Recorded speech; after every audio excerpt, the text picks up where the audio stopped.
I never imagined I'd be known for an HOA Karen story, but life has a way of surprising you. I'm Daniel, and 3 years ago I acquired a stunning 5-acre property on the outskirts of Meadowbrook Estates. The real clincher was the beautifully restored barn that came with it, a spacious rustic haven that I've transformed into my home office and weekend workshop. As an architectural engineer who works from home, that barn quickly became my sanctuary. Meadowbrook Estates has an HOA, but when I bought the property, I was assured that since my land was technically on the border of the neighborhood and my barn was set far back from the main road, I would only be subject to basic regulations about property maintenance. That worked just fine for me. I keep my place looking nice, pay my dues on time, and generally try to be a good neighbor. For the first 2 years, I barely interacted with the HOA at all. That all changed when Patricia Henderson, or Karen as the entire neighborhood secretly calls her, was elected HOA president last year. From day one, she made it her mission to restore order to our community, which apparently meant sending out violation notices for infractions as minor as garbage cans being visible from the street for more than 6 hours after collection day. My first run-in with Karen happened when she left a neon pink violation notice on my mailbox, claiming my barn was an unauthorized structure that needed to be reviewed for compliance. I politely emailed her copies of my property deed and the documentation, showing that the barn had been grandfathered in when the development was built. I thought that would be the end of it, but it was just the beginning. 3 days later, Karen showed up at my door unannounced, a thick binder tucked under her arm, and her signature blonde highlighted bob perfectly coiffed despite the humid summer weather. "Mr. Reynolds," she said, not bothering with a hello. "I've reviewed your documentation, and while the barn structure itself may be grandfathered in, the current usage as a—" she paused to check her notes. "Home office and workshop is not consistent with neighborhood aesthetic guidelines." I leaned against my doorframe, trying to maintain my composure. "Karen, it's Patricia," she corrected, chin raised. "Patricia," I amended. "My property line begins 30 feet behind where we're standing, and the barn is another 100 yards back. It's not visible from any community roads or properties. How exactly is it affecting the neighborhood aesthetic?" She sniffed disapprovingly.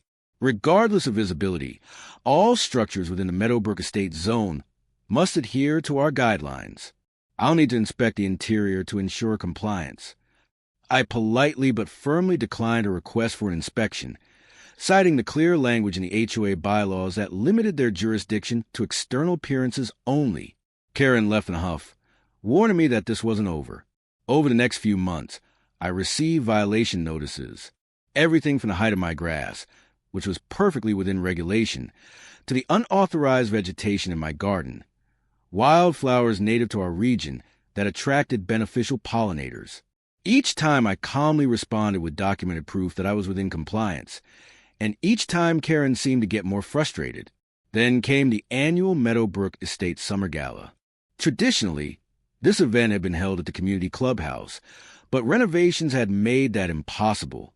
This year, the board was scrambling to find a suitable alternative venue, and apparently, one day while driving past my property, Karen had an epiphany. I was in my barn working on a particularly complex structural model for a new client when my doorbell rang incessantly. When I opened the door, Karen stood there with 3 other HOA board members, all wearing matching polo shirts with the Meadowbrook Estates logo embroidered on the breast pocket. "Good news, Mr. Reynolds," Karen announced, not waiting for an invitation before stepping into my foyer. "The board has decided to grant you an exemption from any barn violations." There were no valid violations to begin with. I interjected. "In exchange for allowing us to use your barn for this year's summer gala," she continued as if I hadn't spoken. "It's the perfect site for our 130 guests, and the rustic aesthetic will make for a charming country chic theme." I stared at her momentarily, speechless. "You want to use my private workspace for your party?" "The community party," she corrected. "As a resident of Meadowbrook Estates, you're a part of the community, aren't you? Unless you're suggesting you don't care about community spirit." The 3 board members behind her nodded in unison, looking at me expectantly. "I appreciate the offer," I said carefully, "but I'm in the middle of a major project with tight deadlines." My equipment and materials are set up in the barn, and I can't risk having them damaged or disturbed. Karen's smile didn't waver, but her eyes hardened. Mr. Reynolds, perhaps I didn't make myself clear. The board is prepared to overlook certain irregularities in your property's compliance in exchange for this small favor. Was she seriously threatening me? I felt my temper rising, but kept my voice level. Are you suggesting that if I don't let you use my private property for your event, you'll manufacture HOA violations against me? The board members behind her shifted uncomfortably, but Karen didn't miss a beat. I'm simply pointing out that cooperation tends to make community living more harmonious. The gala is in 3 weeks. We need access the day before to decorate. Before I could respond further, she handed me a document. Here's the formal request. I'm sure you'll make the right decision. We'll check back next week for your answer. And with that, they left, leaving me standing in my doorway, document in hand, absolutely fuming. I spent that evening reading through every line of the HOA bylaws. As I suspected, there was absolutely no provision that could compel a homeowner to allow community events on their private property. Additionally, I found numerous instances where Karen had overstepped her authority as HOA president in other matters. The next day, I called Mark Daniels, a friend from college who now worked as a real estate attorney specializing in HOA disputes. After explaining the situation, he confirmed what I already knew. They had no right to demand use of my property, and any retaliatory actions would be grounds for legal action against the HOA. Armed with this knowledge, I drafted a firm but professional email to the entire board, declining their request and clarifying that any further harassment or retaliatory actions would result in legal consequences. I also attached the relevant sections of the bylaws for their reference.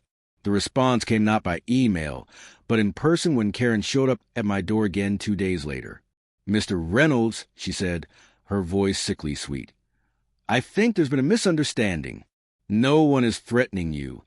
We are simply asking for a neighborly gesture that would benefit everyone in the community, including you. I've made my position clear, I replied. My property is not available for community events. I have work commitments that cannot be disrupted. Karen's fake smile faltered.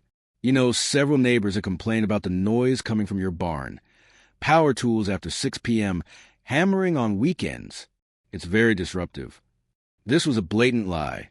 My nearest neighbor was a quarter-mile away, and I rarely use power tools after hours. Feel free to file those complaints formally. I responded.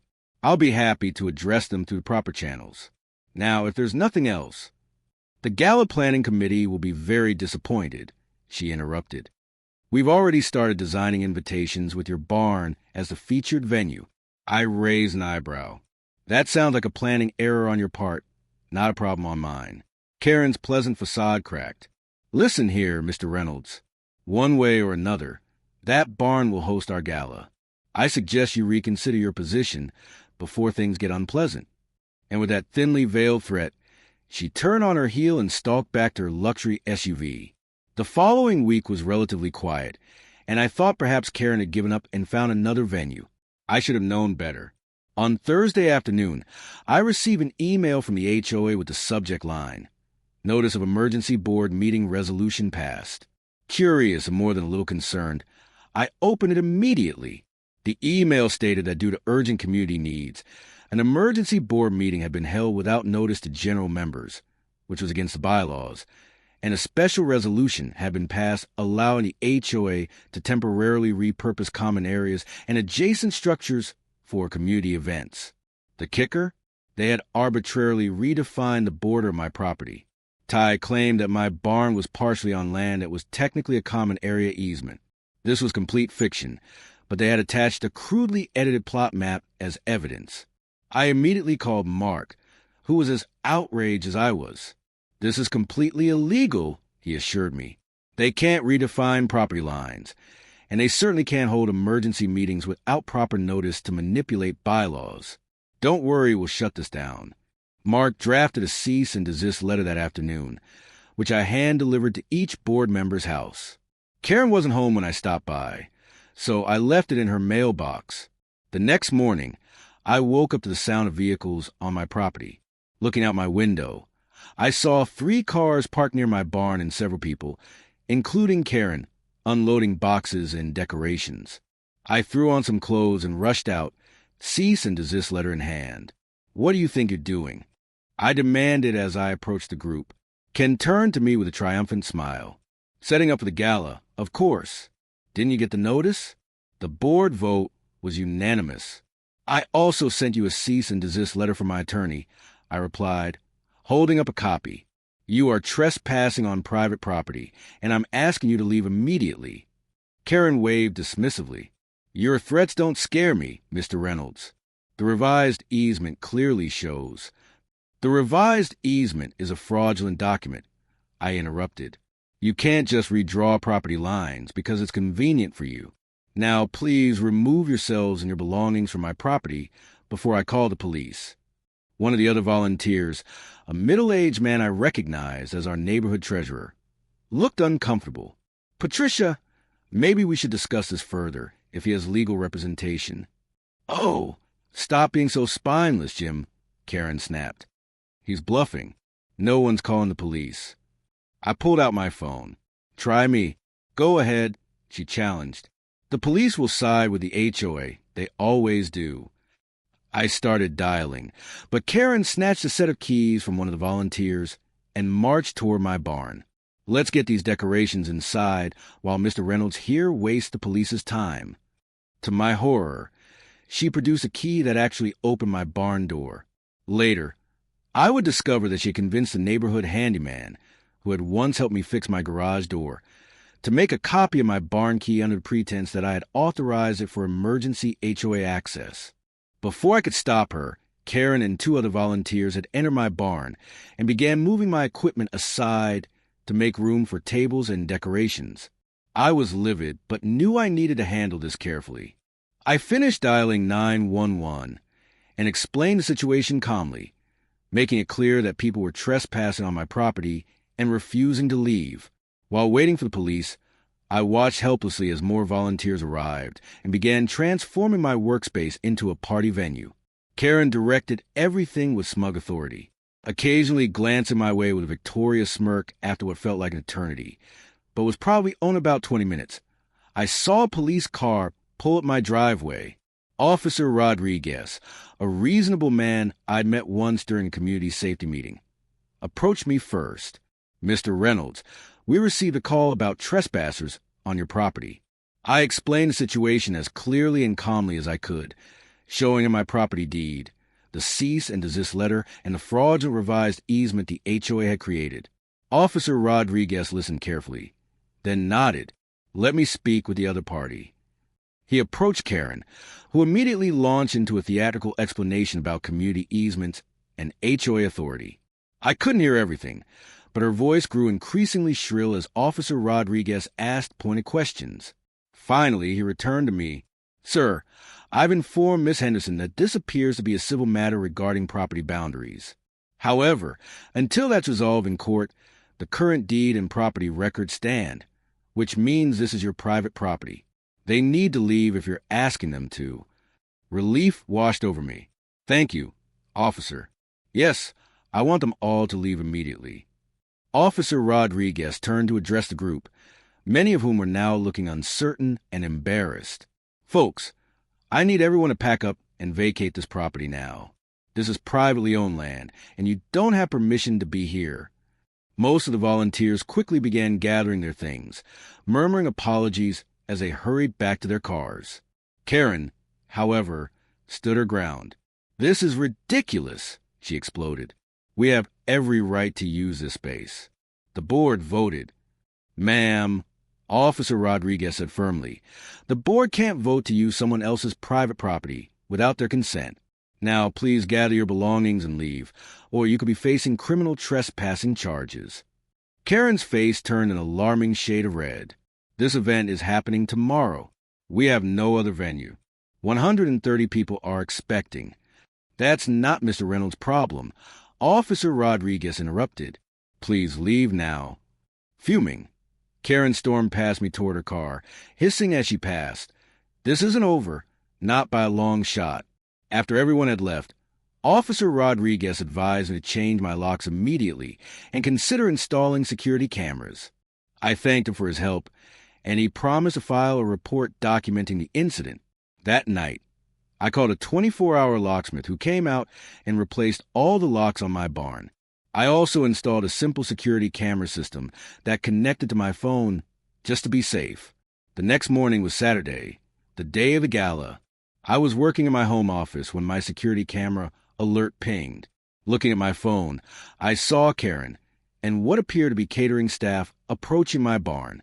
I watched in disbelief as she tried her key in the new lock, then began pounding on the door in frustration. I grabbed my phone and headed, "Outside, can I help you?" I called as I approached the group. Karen whirled around. "You changed the locks. How dare you? How dare I secure my own private property?" I replied calmly, "Yes, I changed the locks after catching trespassers using fraudulently obtained keys to enter without my permission." Karen's face contorted with rage. "The gala starts in 4 hours. We have nowhere else to go. You have to let us use the barn." "Actually, I don't," I said.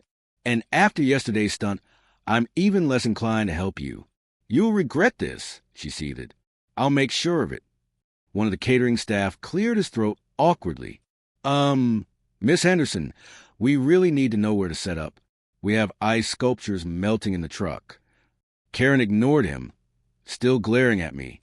"One last chance, Reynolds. Open that barn, or I'll make your life a living hell." I crossed my arms.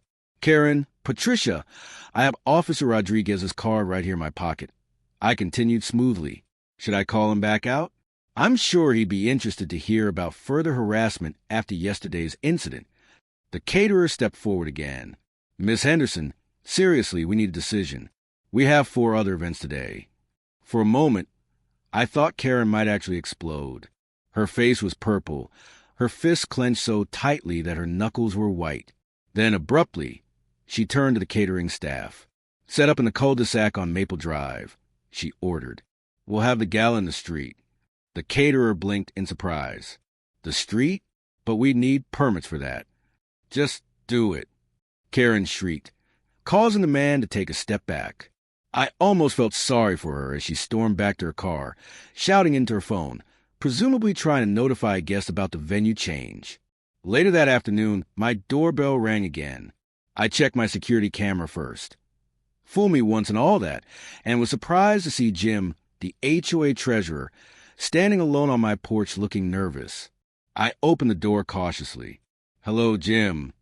"Mr. Reynolds," he began, twisting his hands anxiously. "I want to apologize for yesterday.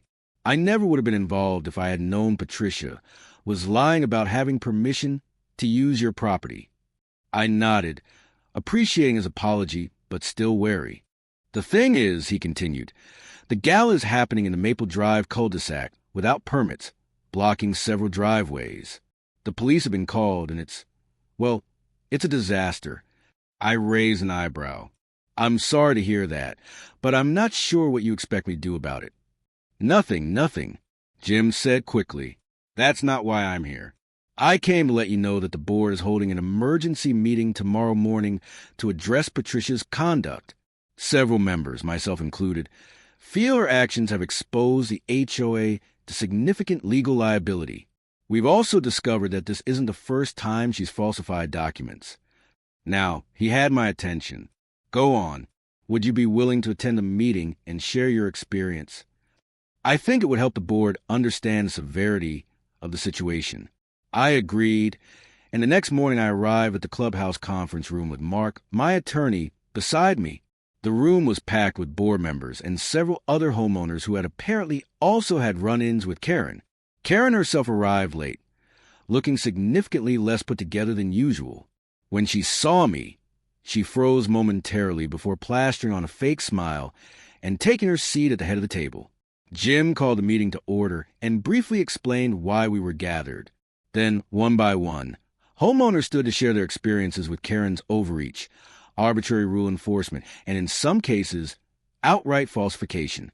When it was my turn, I calmly presented the evidence of the trespassing incident, the fraudulent property map, and the illegal key copying. marked and outlined in numerous bylaws and state laws that had been violated, making it clear that these actions had exposed the HOA to significant legal liability.